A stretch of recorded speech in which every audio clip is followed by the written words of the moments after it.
روزے دار کے لیے 2 خوشخبری روزانہ. کتنی خوشخبریاں ہیں؟ 2 خوشخبریاں. نمبر 1 آقا فرماتے ہیں عند الافطار، افطار کے ٹائم خوشی ہوتی ہے، روزہ کھولتے. اور دوسری عند لقاء الرحمن، وہ اللہ سے ملاقات کرے گا. چند گھنٹے پیاسے تو رہے، لیکن بشارت کیا ہے؟ اللہ سے ملاقات ہوگی.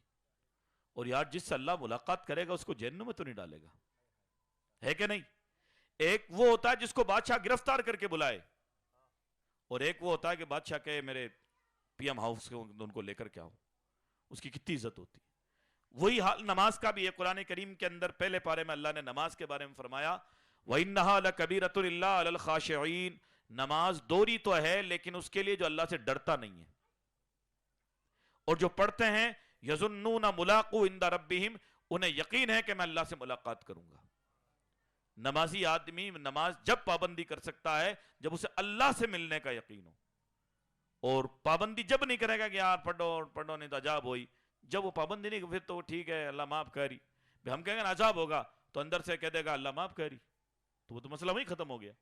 اس کو یہ کہیں کہ اللہ سے ملاقات ہوگی آپ کی، تب بندہ کہ اب چاہے سردی ہو چاہے گرمی ہو میں انشاءاللہ اپنے جسم کو اللہ کی بارگاہ کے اندر پیش کروں گا. اللہ تبارک و تعالیٰ آپ کو مجھے عمل کا توفیق عطا فرمائے. السلام علیکم ورحمۃ اللہ تعالی وبرکاتہ.